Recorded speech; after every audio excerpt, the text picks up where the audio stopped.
It's Mylz. It's Tr3bel. It's the Make It Make Sense podcast. Yeah.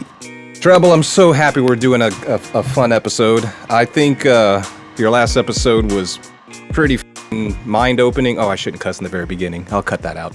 It was very... you cut yours out, but I could say whatever the I want to say. I try to get both of us, but I forget quite often. And I don't even think it matters, honestly, right? Because it doesn't. I make it to where it's not for children. So... Yeah, I think we do a good job editing the promo. Yeah. Edit the promo. Promos. Let the whole thing else be just... You know, and it's still like, we're promising y'all, like, this still isn't us completely uncensored. There's a lot that gets cut out for the recording process. It would just be too much, you know. So we definitely are going to go full blown at times. We're going to have live streams at times, but we're going to have a spot where y'all could, like, maybe on Patreon, something like that, where y'all can tune in to, like, a full episode and just see us completely uncut and raw. So, Yeah. So on that note, you've never heard of Leroy Jackson? I thought you said it was Jenkins. Oh yeah, you're right. See, you don't even know who you telling me about. Leroy Jackson's an old '80s PE teacher. Yeah. Here, that's I ain't gonna say. I was gonna say that's LeBron Jackson, daddy. But hey, why you doing that, man? Yeah, all right. My microphone out of my face this episode. Oh yeah. So shout out to all of the people who watched the last couple episodes and they said, "Hey, bro, you might want to lower your mic." You know, I mean, did anybody actually say anything or no? No. I mean, I think when I showed some of the people, because I showed a couple of people, like, you know who it was? It was my freaking daughter. Oh, my daughter was like, "I can't she see got your back. face, daddy." Only my daughter. Everybody else. Yeah. So, like, if I got a booger, don't just sit there and look at it and not tell me. Roast me in the comment section or just be like, "Hey, my boy, catch that." Especially, I'm not going there, but we count on y'all to hook us up like we hooking y'all up with the knowledge and stuff we doing. We like to know. And I agree. Roast him in the comment section. On that note, here is the Leroy. I had to keep myself from saying something. So to set the table, this is basically a bunch of gamers. I think this is War of Warcraft or World of Warcraft or something they call it. Yeah. You ever played this? No. Not my type of game. Nah, me neither. Oh, so Leroy's right here. I never noticed that before. That he's this thing, whatever this is right here. So they're just doing, normal nerd stuff. They're talking about. It's crazy how in-depth this shit is. Yeah. And I'm guessing that's all just this game's lingo. Like, I don't even know. It sounds like NASA, bro. Oh my god, he just ran in. Oh, gee, stick to the plane. Oh, gee, let's go. Stick to the fledge, stick to the plane. Oh, gee, oh, fuck. He said, oh, fuck. He ruined that day with that shit. I can't move, my lagging out. The computers are breaking down. Pure chaos, bro. God damn it, Leroy. God damn it, Leroy. I'm Leroy Jenkins. They mad as hell at Leroy. Get off my dog, Leroy. Oh my god, dude. Why you do this shit, Leroy? Dude, the part where he just screams. I mean, that's the part everybody talks about. But you know what's even funnier? Damn. He probably changed his character every time and get in different people things and let them do this. And every time they get their gameplay, he just take off. They probably got a whole thread. I know it's people that troll that hard nowadays, and they probably got a whole thread on there like, this guy Leroy Jenkins, watch out for him. He's gonna ruin everything you got going on. I wonder, because this actually, I think what you're saying is true. This is like 15 years old. Yeah. Like, that's crazy. That's what people used to do in their spare time with a game. Like, just think of the grown ass men that cussed out children on video games. Like, you give a man an opportunity to do anything competitive, he gonna do some shit. And then especially you got people who just like to watch the world burn. Yeah. Leroy Jenkins is like, wow. He had them boys stressed the hell out. Yeah. And they was really mad at my boy Leroy.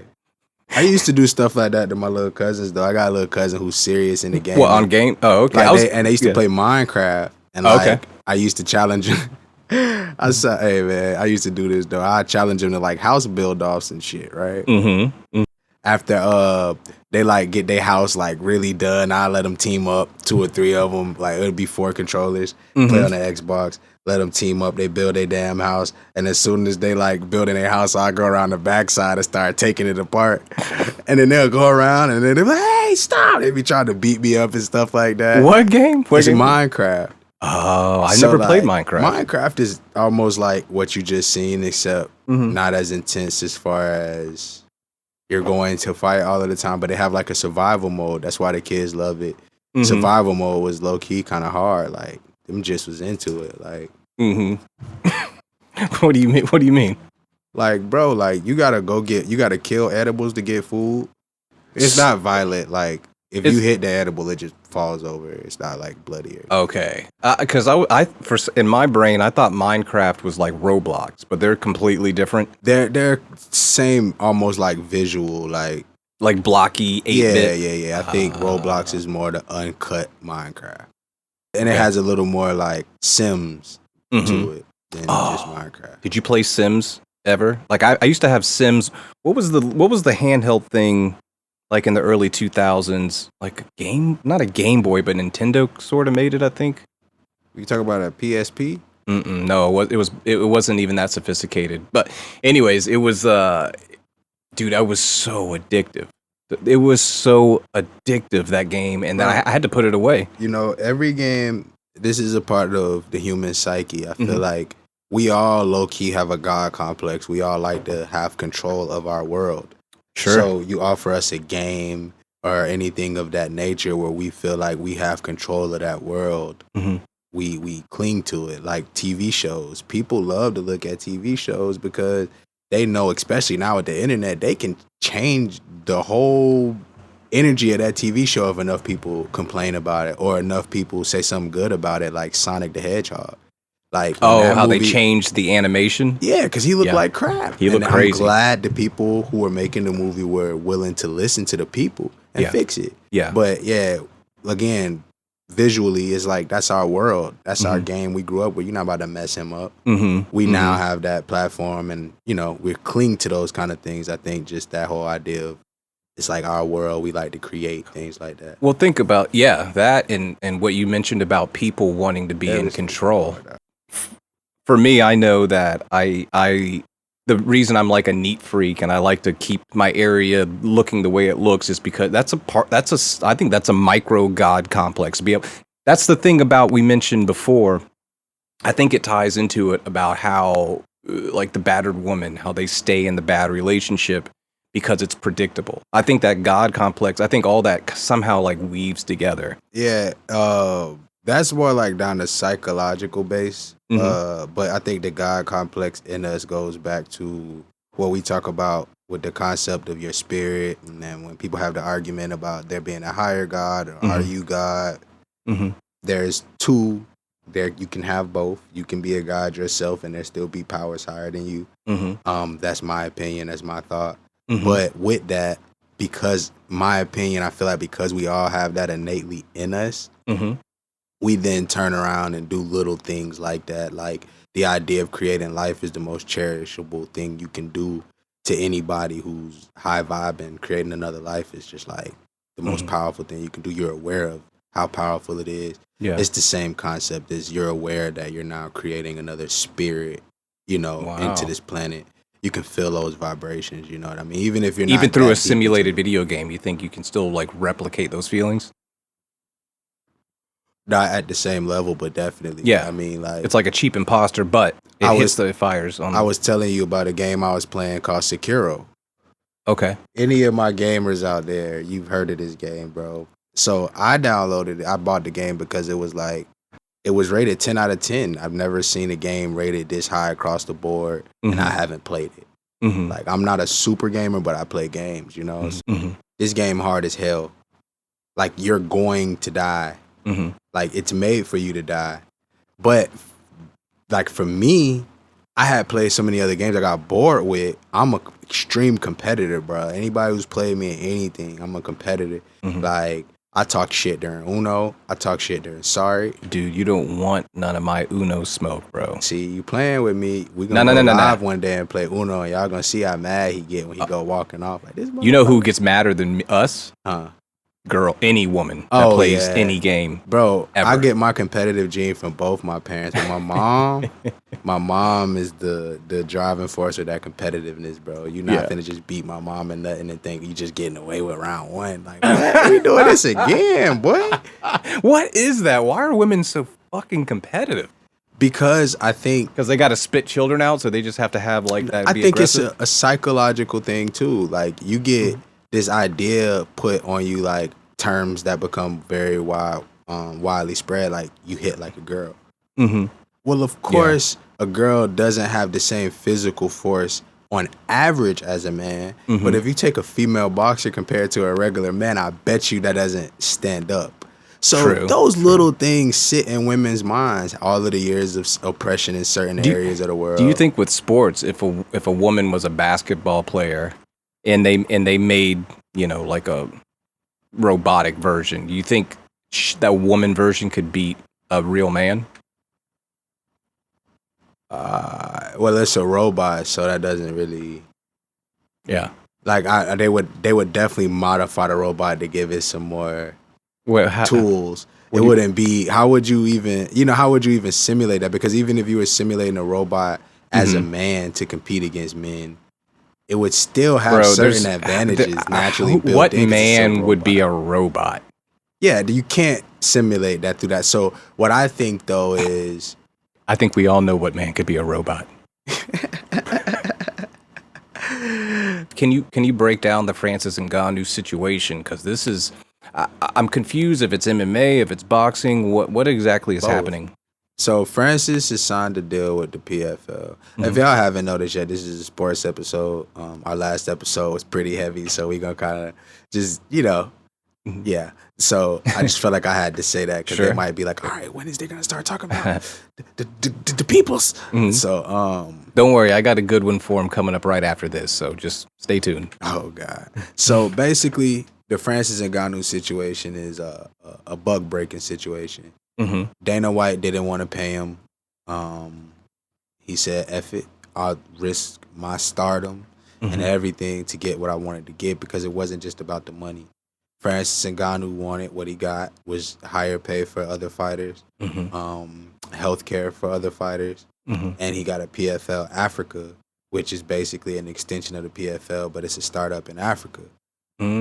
So he now gets a bunch of these African guys. Have you ever heard of Dambe? No. But is that tied into something Kamaru's involved with over there? Kinda. Kamaru, well, the Dambe is Kamaru has a hand in Dambe. Dambe what is that? A fighting style, African fighting style. Is they wrap the ropes around their hand, kind of like Muay Thai, but they only punch with their right hand. Oh wow! This is why a lot of those guys have such a strong right hand like that when they come to the UFC. A lot That's of them so start weird. in Why Dambe. do they? Why though? It's an ancient thing. You stand in a circle, tradition, and you have the one hand you can use, and it's a sport. So a lot of those guys, they want in the MMA, and they didn't have an in, and they can't make the same money that they could make. You have Khabib over there doing what he's doing in Russia. He quit with the Eagle though, right? I don't know if I think it's done. But he did it, you know. So this idea of getting your home country, this kind of thing going, and they have a PFL London already, to my knowledge. So they're grooming a lot of fighters. And what Francis is saying, we don't have gyms in Africa like this. We don't have places to actually groom fighters. Right. So we have even to create, he was in France. He went to right? Paris, yeah. Yeah, with Cyril and all those guys. Yeah. So he was saying that the goal for him creating that is he's also on the board in the PFL, and he's like higher up in the PFL Africa. Like he's not going to fight or anything like that. Like he's going to like be president of it type deal. Okay. So his thing is Francis is? Yeah. Oh, okay. So he was saying like this is also jobs. We're going to build gyms so guys can train. We got guys coming from America and other countries coming over to train these guys for real, so they actually can compete. And this is what Dana. He didn't specify, but this is something he brought to Dana that Dana wasn't for. Well, is that potentially because Francis being president is great, but that's not Francis fighting? But Francis is still going to be fighting. He is going to be. He has a contractual like amount of fights he has to do as president as well. No, yeah, but I'm saying the president of PFL Africa is totally different than his fight obligations. Mm-hmm. This is just something he was establishing for when he's done fighting, and he can also manage it in between when I think he's only like signed for like 3 fights. Mm-hmm. So everybody keeps saying, "Oh, it's so ridiculous. How many more fights does he need?" And Jon Jones, why would he go sign an 8-fight contract knowing damn well he's not fighting 8 fights in the UFC? Because he didn't want to fight Francis Ngannou, and that was the only way he could make sure he wouldn't get lured out of the UFC to fight Francis Ngannou. And the only way he could ever fight him is if he came back. Hold on. So you're saying Jon Jones doesn't want to fight Francis? Not at all. He made that very clear when he told Dana White, "Give me $50 million to fight him." You know, and damn well. But Dana after White seeing what he did to Cyril, John just has to grab him, but he's way bigger. Yes, and Francis Ngannou fought Cyril Gane with a torn ACL in one knee and a I don't know if it was ruptured, but it was a damaged MCL in his other knee. Yeah. He had no knees. That's why he had them Kareem Abdul-Jabbar knee pads on when he was in and there. he was getting leg kicked the whole fight. You think Cyril Gane didn't know that? That doesn't still mean that he can handle Jon Jones's wrestling if John's strong enough. He dominated Stipe. Let's not forget No, he knocked Stipe out. But before that, why did they end up on their feet? The first fight, Stipe could take him down. Okay. The second fight, he couldn't. Well, every time he went to grab him, he would sprawl. If we go back and watch that fight, Ngannou would lay that weight on him. Okay. Hit him with those body shots. Question. Jon Jones wrestler. Has never had anybody to do that. Better wrestler, Stipe or Jon? I don't know. They're going to fight next, right? I don't think it's going to. What? I don't think Stipe is going to fight anymore. Stipe said he's down. Jon said he's down. Tell me something I don't know. Go ahead. Stipe has been putting it off. Stipe's soul got taken after that uppercut from Francis Ngannou. Think about it. That's understood. You're undoubtedly the heavyweight king at this time. Even with Francis being a champion, he was considered the greatest heavyweight of all time. Can you honestly say that now? After the way Francis ended that? They're 1-1. No. It doesn't. I mean, Daniel knocked him out, right? Exactly. So you already have that on your record. Nobody's knocked Francis Ngannou out, but nobody's put him out. He had to lose by decision. No, you're right, but I don't think that translates to Stipe being scared of Jon. He doesn't be afraid of Jon's power. Though. He's the least afraid of Jon's power, more afraid of his wrestling, if anything. His power, though, it's a more of a psyche thing. It's just like, it's not like team sports. Hey, we took that L, buddy. We're going back out there. We got another game. Nah, it ain't no we in this. Hey, that's Stylebender. But that's a different person. He's totally different mindset. You think Stipe's broken, though? But Stipe's also older. He doesn't have... How old is Stipe? Like 40-something easy. He looks like exactly he looks like he's 54. But what does Stipe really feel like he has to prove? And then that happens. Yeah. Stipe's been putting off this fight for how long? They're talking about fighting in December, bro. Come on, dog. He doesn't want to fight. When has Stipe ever just taken that long? He just jumped right in with Ngannou because he felt confident at that time. He went in lighter with Ngannou. He lost weight. Because he knew he was a better wrestler. But after Ngannou came back second time, it was, nah, brother. No, it was crazy. Do you think he proposed this idea to Dana? Definitely. And Dana was like, no, we just want you to fight. We ain't doing the president shit. I won't go too far down that path, but this is why Izzy is going so hard against that Drukis guy from South Africa. Because he keeps going, we're going to throw the first African event. Those African champions, when they were all 3 champions, they had pitched an African event, and Dana White kept saying, no, we'll do something in this country or that country or this country or that country, but never in Africa, the biggest continent. Why? I don't know. You know why. Why has there never been a UFC Africa when you have 3 current champions? And they're not just any champions. At the time, they were all in the top 5 undisputed. And when have you never thrown an event in that person's home continent in the country? Yeah. They threw an event in Italy for fucking Vittori. And Francis Ngannou, you cannot tell me, didn't sell pay-per-views like they like to say, because he only fought on pay-per-view twice. Or 3 times, including the first ever fight with him and Stipe. I think that was on pay-per-view. That might not have even been on pay-per-view. What? With Stipe? The very first fight with him and Stipe. But I know the second fight was, and then the fight with him and Cyril Gane. Right. It's 2 fights. How can you say somebody's not a pull? He wasn't ever on pay-per-view tickets, like pay-per-view events? Not to my knowledge. And when he was, you can't base his sales on that if he's on the undercard. If he's not the headliner or blah, blah, blah. So, Francis agrees to 3 fights, 2 or 3 fights to what I heard. I can't guarantee that. But he is going to fight next year in an MMA fight, but he's supposed to fight end of this year in a boxing match. Sponsored by whoever. PFL is supposed to have their hand in it. And Interesting. And that's why Dana's mad. He got everything he wanted. Wow. Interesting. Dana did go on a big, long tirant about it. Doesn't make sense. About it. Why does it matter? Yeah. Why does it matter to you? Why do you have to have a press conference about how much sense it doesn't make that this other company is taking a chance on him? This is technically it was supposed to be a post-fight conference, but it sure as shit turned into a. This is what I went through with my job. And we can this is something that a lot of people experience. I guess we can end it on a real level. So this happened to me in my job not too long ago, where I found out how much money the company's actually worth. Hey man, I found out I've been doing this. I've been training people. I don't get any training pay. I've learned this machine. I'm now looking and I'm like, damn, hold on.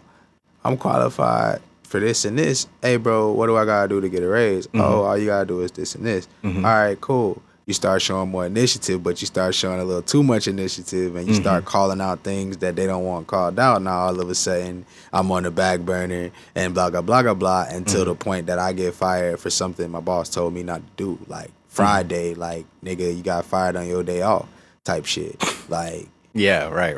Hey, you want me to do this? Nah, don't worry about it. You sure, bro? Yeah, nah, it's cool. Go home. It's like real life story, bro. And then like the next week, it's like, nah, you didn't do that. I said, wait, didn't you tell me not to do it? Yeah. So what the fuck? Don't say too much on camera, but yeah. I mean, hey, the people can know. Like, it happens. Like, I'm not the only person that has experienced some crazy. All right, his name was Richard Jenkins. I ain't say no names, man.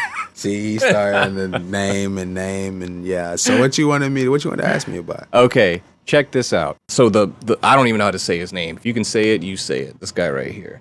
Satya Nadella. That's pretty good. Satya Nadella. I think that's how it is. Yeah. This goes into our last episode where we were talking about Microsoft and your opinions on Bill Gates and everything that he's been doing and all that good stuff. What he's saying here is Microsoft Corp is not in control of OpenAI. Chief Executive Officer Satya Nadella said in an interview aired Tuesday, disputing allegations by Elon Musk. So Elon basically did an interview and was trying to just pull the curtain back and say, hey, Microsoft bought all this. They're in control. It's no longer free, open, all this good stuff. So what it's saying in the article here, Musk had claimed that Microsoft, by virtue of its multi-billion investment in ChatGPT maker OpenAI, was effectively in control of the startup.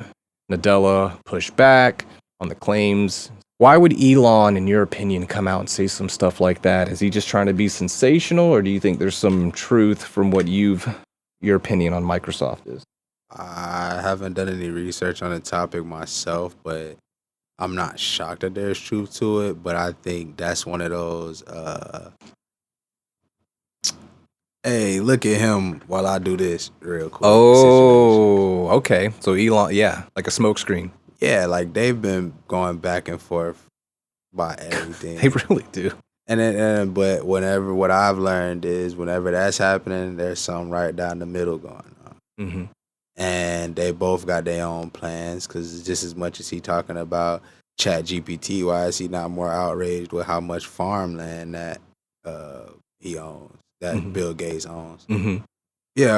Why do you think it's something that he cares about? Because he's the one that's pushing the Neuralink situation, where he's talking about having a the stuff in your brain, and eventually The implant. and it's supposed to be for Alzheimer's, but he explains, eventually you'll be able to just think of a song and it can play in your head. Right. Stuff like this is Elon Musk's words. It's tech. Yeah. Who was the only person that can go back and forth with him on that level with that kind of stuff? Now you're going to have to be using AI tech to do a lot of stuff. You're going to have to be using AI on new Teslas and stuff like that. Now, if Bill Gates is in control of the AI system you were planning on using, you're going to be like, hey, everybody. He's just gonna pee in the whole bowl of fucking punch. He's like, everybody.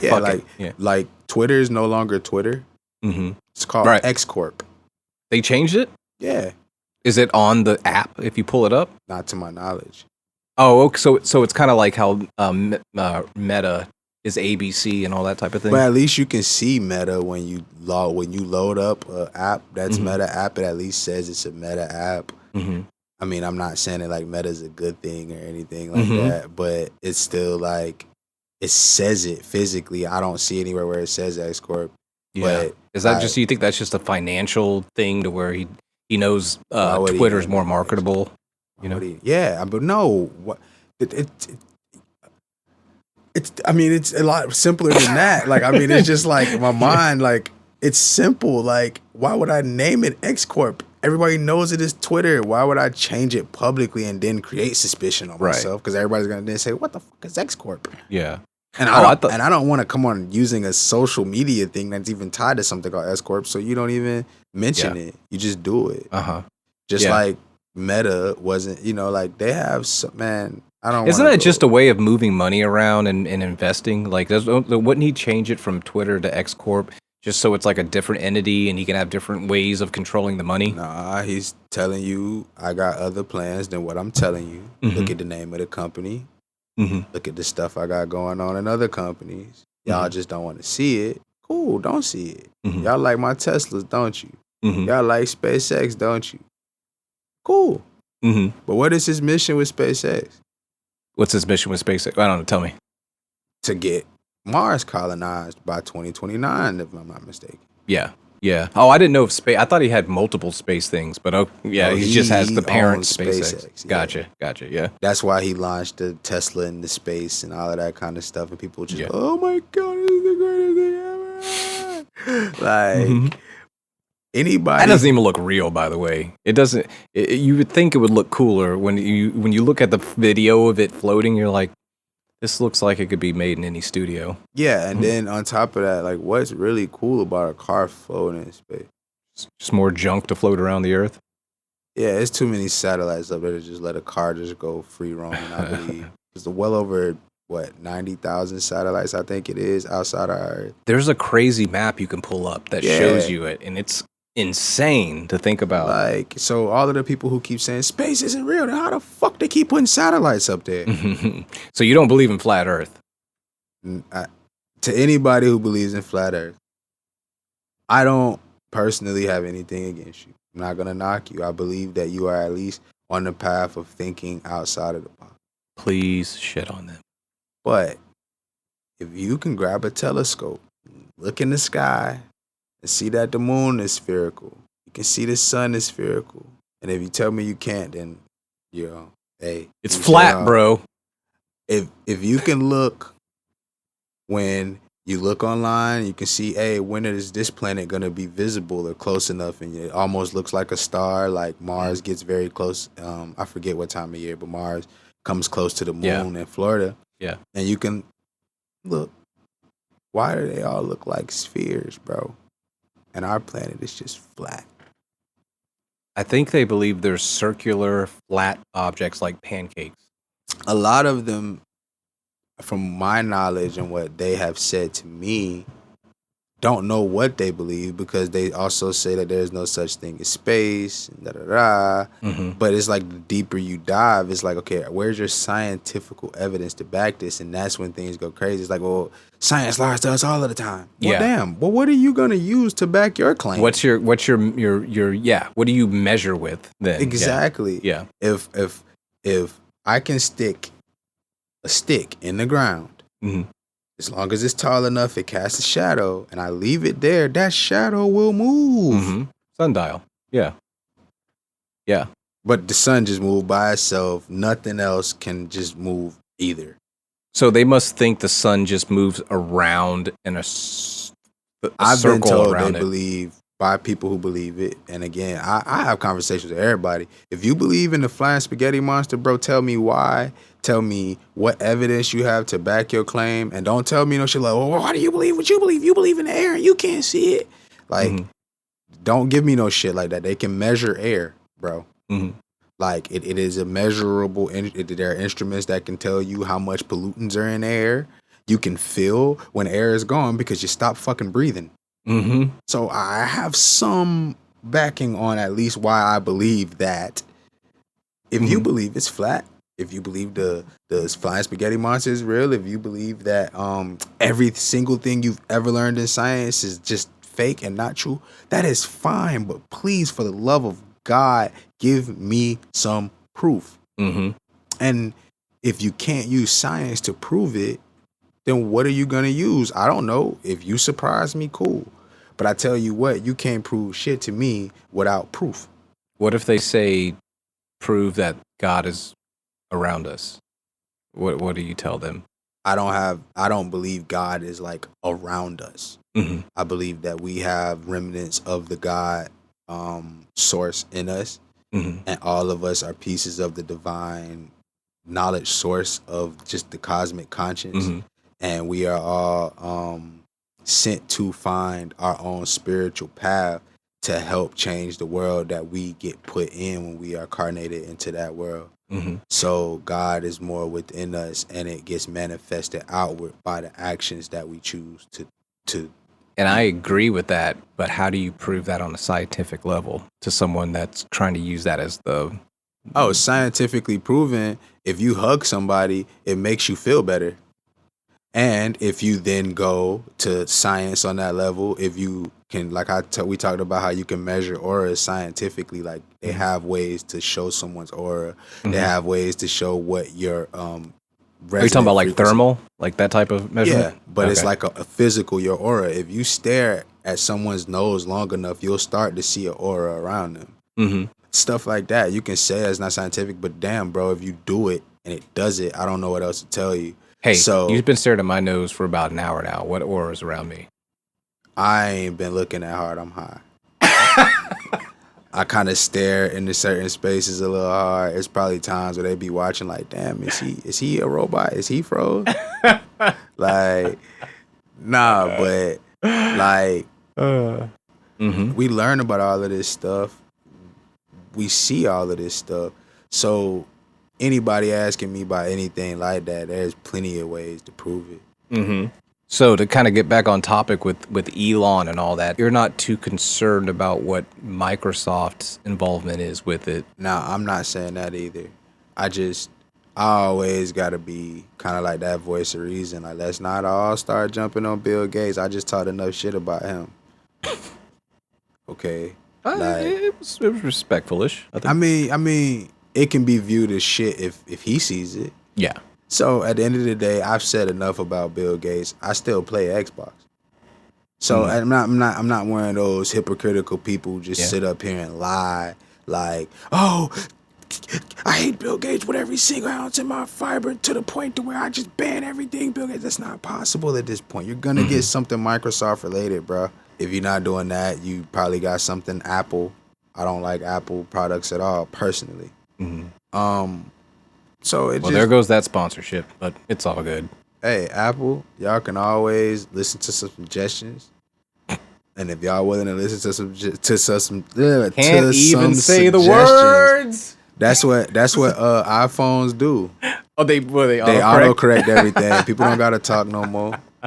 They made that popular. Nah, so I would say there is some cause to pause though with Bill Gates' influence on there. For me, I do worry, but there's only so much worry I can really put in when I'm not fully sure exactly where we going with this whole ChatGPT. Well, I got a very good idea, but I don't think it's gonna be Bill Gates leading the charge with GPT, excuse me. I feel like there's gonna be another system that comes out by Mr. Elon Musk to rival ChatGPT.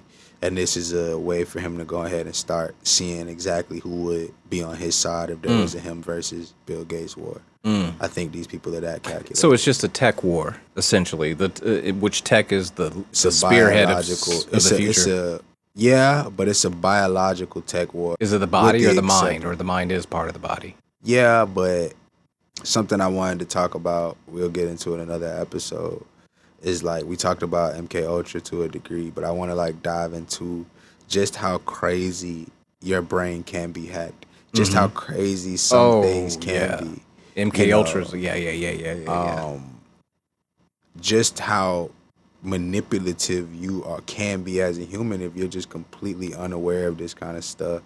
So yeah, they can do all kind of stuff. I mean, they've proven that there are certain things that are put in certain neighborhoods to affect certain people. They have the old proof of the syphilis test back in, what was it, the 60s? Damn, that was my punk band's name. The syphilis test? Oh man. Proof of the syphilis test. What the hell? 3 albums. Them boys was nasty. All right, man. On that note, this has been so much fun. I love you, brother. I love you too, my bro. Till next time. Yay.